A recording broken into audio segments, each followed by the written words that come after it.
నమస్తే గాయ్స్, నేను మీ మెకానిక్ చెప్పింది మొత్తం నుంచి కొత్త వీడియో మీ ముందుకు వచ్చేసాను. దీన్ని చూసి మీరు భయపడి మాకండి ఏందన్నా ఇది ఎర్రచంద్రం లాగా ఉందని చెప్పి మొత్తం వచ్చేసి డిస్క్ అండి హోండా యూనికార్న్ బండి డిస్క్ గెడ్ అయింది.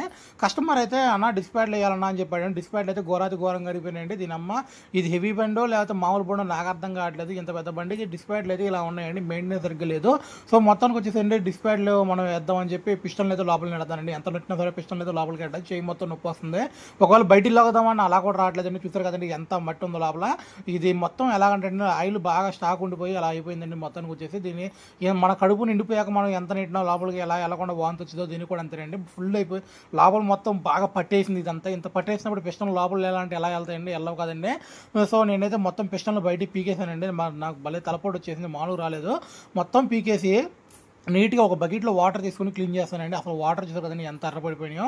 మన దేవరా మూవీలో సముద్రం ఎంత ఎర్రగా ఉంటుందో అంతకంటే ఎక్కువ ఎర్రపడిపోయింది. ఇది ఏందో మరి నాకు అర్థం కావట్లేదు.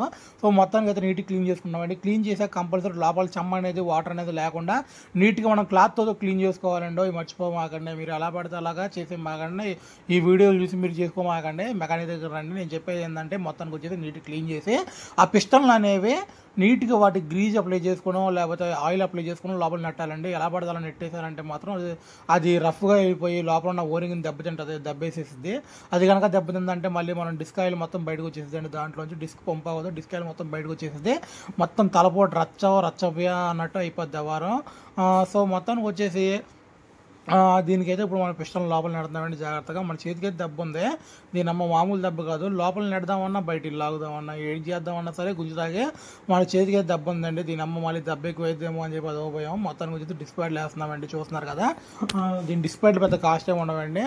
ఒక 250 రూపీస్ 200 రూపీస్ అలా చిల్లర ఉంటాయి అంతేనండి. మొత్తానికి వచ్చేసి దీనికైతే లాక్ చూసారు కదండి. ఆ డిస్క్ ప్యాడ్లకి ఒక పిన్ వచ్చిందండి. ఆ పిన్ వేసాక లాక్ కంపల్సరీ వేయాలండి. ఆ లాక్ లేకపోతే రన్నింగ్ ఎప్పుడైనా డిస్క్ నొక్కినప్పుడు ఆ పిన్ అనేది జారిపోయిందంటే మాత్రం డిస్క్ పడదు, సడన్ బ్రేక్ పడదు, అసలు ఏమీ లేదు. అడితే పెడితే పెడ కింద పడ్డారంటే లేనుకుని తలపడని చెప్పి ఆ పిన్కి ఆ లాక్ అనేది ఇస్తారండి. ప్రతి దానికి ప్రతి వస్తువు లాక్ ఉంటుందండి. ఆ లాక్ అనేది కంపల్సరీ వేసుకోవాలి మనం. ఫ్రంట్ పాకెట్ పలచక్రం దగ్గర మనకి ఎలా లాక్ ఉంటుందో దీనికి ఈ లాక్ అలాంటిదండి. మొత్తానికి వచ్చేసి మనకి డిస్క్ పంప్ అవ్వాలి కదండి. డిస్క్ పంప్ అవ్వాలంటే మరీ పెద్ద టాస్క్ అండి. మొత్తం అయితే క్లీన్ చేసాం, ఓరింగ్ లెక్కించాం, పిస్టన్ లెక్కించాం, అలాగే మళ్ళీ డిస్క్ ప్యాడ్ లెక్కించాం. కానీ డిస్క్ అయితే పడదండి. ఎంత చేసినా సరే డిస్క్ అయితే పడదు. దీనికైతే ఏందన్నా బర్రె పొడుస్తున్నట్టు బర్రె ఇంజక్షన్ పొడుస్తున్నాను అనుకో మాకంటే దీనికి డిస్క్కి అయితే ఇంజక్షన్ పొడుస్తున్నా. ఎందుకంటే ఆ ఇంజక్షన్ నుంచే ఆయిల్ ఎక్కిస్తానండి, డిస్క్ ఆయిల్ పంపు చేస్తాం కోసం. మొత్తానికి వచ్చేసి మనం డిస్క్ ఆయిల్ అనేది ఎక్కడ పడితే అక్కడ పార్ట్లు స్పేర్ అంటే మన మడ్గర్ కానీ తెల్లవీల్ కానీ లేకపోతే వైజర్ కానీ ఇలా దేని మీద పడితే దాని మీద ఆయిల్ పడిపోయిందండి. ఆయిల్ పడిపోయాక కంపల్సరీ మనం వాటర్తో కడిగేయాలండి, క్లీన్ చేసుకోవాలి. లేకపోతే మాత్రం అక్కడ పెయింట్ పోయే ఛాన్స్ ఉంది, పెయింట్ షేడ్ అయిపోతుందండి.